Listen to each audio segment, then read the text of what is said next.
अध्यक्ष महोदय, सोमवारपासून अधिवेशन चाललेलं पहिला दिवस गेला, कालचा दुसरा दिवस गेला, परंतु आता आपण बघितलं ठीक आहे, सगळे प्रस्ताव मांडण्याचा अधिकार विरोधी पक्षाला आहे, त्याबद्दल दुमत असायचं काही कारण नाही. परंतु जाणीवपूर्वक सरकार शेतकऱ्यांच्या बाजूचे निर्णय घेत आहे, शेतकऱ्यांना मदत करत आहे, अडीअडचण येत आहे, त्याच्यातनं मार्ग काढत आहे.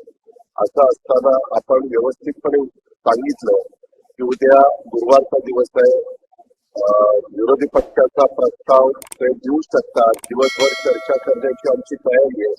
आम्ही पहिल्यांदाच मुख्यमंत्र्यांनी दोन्ही उपमुख्यमंत्र्यांनी प्रेसमध्ये संपूर्ण राज्याला सांगितलं की आम्हाला कुठलाही चर्चेचा प्रवास काढायची नाही, चर्चा करायची आहे.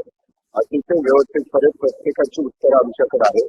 परंतु विरोधकांना जाणीवपूर्वक राजकारण करायचंय आणि शेतकऱ्यांचं नाव घेऊन त्या राजकारण करण्याचा दुसराही प्रयत्न करतात. आम्ही देखील शेतकरी आहे, आम्ही पण आम्हालाही शेतकऱ्यांच्या प्रश्नाची कळव आहे, जाणीव आहे.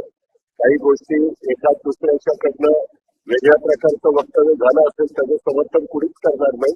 शेतकरी हा लाखाचा पोशिंदा आहे, बळीराजा आहे, त्याच्याबद्दल सरकारचं दुमत असल्याचं अध्यक्ष महोदय काही कारण नाही. परंतु आपण बघताय आमची तयारी, आज पण चर्चा करायची तयारी, उद्या पण चर्चा करायची तयारी आहे.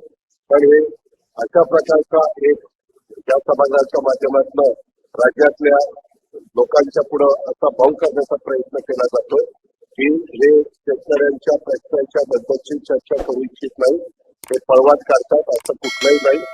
महायुतीचं सरकार प्रत्येक विषयाच्या संदर्भात चर्चा करण्याची तयारी आहे आणि आपण सर्वोच्च पदावर बसलाय.